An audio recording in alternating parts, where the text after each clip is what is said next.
Hello friends, आज पारिभाषिक शब्दावली में सबसे पहला जो हमारी परिभाषा है नाद, उसके बारे में मैं आपको जानकारी दूंगी। नाद नियमित और स्थिर आंदोलन संख्या वाली मधुर ध्वनि को नाद कहते हैं अथवा संगीतोपयोगी ध्वनि को नाद कहते हैं।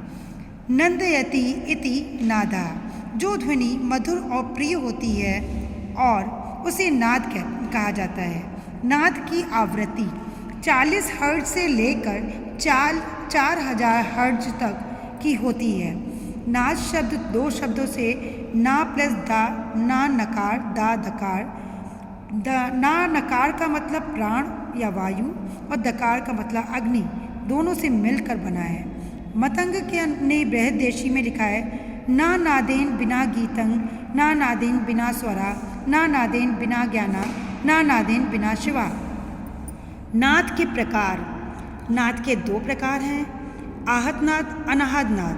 आहत नाद, इस नाद का संगीत से सीधा संबंध है। आहत नाद 3 प्रकार से उत्पन्न होता है। जब हम किसी वस्तु पर आघात करेंगे, जब हम किसी वस्तु में वायु प्रवेश करेंगे, जब हम किसी वस्तु को आपस में रगड़ेंगे। ऐसा नाद जो आघात करने से उत्पन्न होता है उसे आहत नाद कहते हैं। अनाहत नाद, जो नाद केवल अनुभव से जाना जाता है और जिसके उत्पन्न होने का कोई कारण नहीं होता, अर्थात जो बिना संघर्ष के अपने आप उत्पन्न होता है, उसे अनाहत नाद कहते हैं। जैसे कानों को बंद करके जब हमें साए साए की ध्वनि आती है या सुनाई पड़ती है, अनाहत नाद का प्रयोग हम परमात्मा प्राप्ति के लिए करते हैं। नाद की विशेषताएं। इनकी 3 विशेषताएं गुण होते हैं। तारता, नाद का ऊंचा नीचापन, पिच।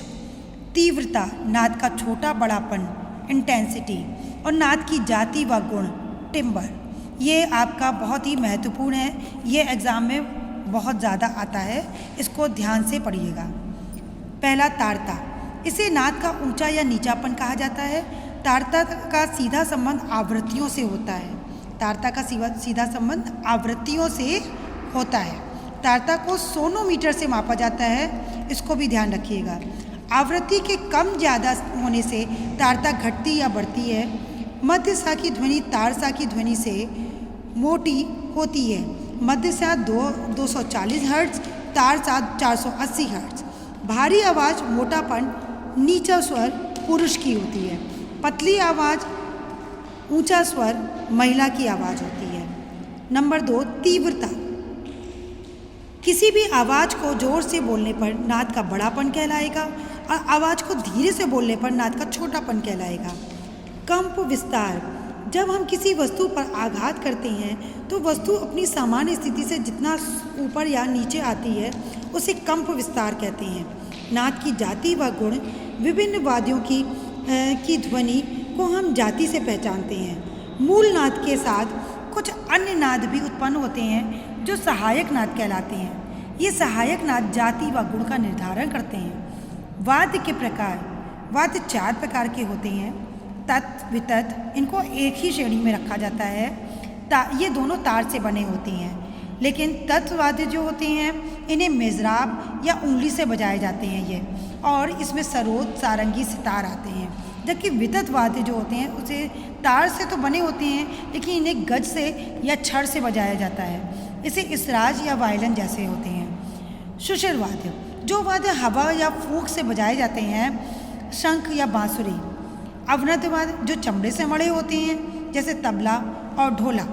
घन वाद्य, जो आघात रगड़ से बजाते हैं, पियानो, जलतरंग, मजीरा, झांझ आदि।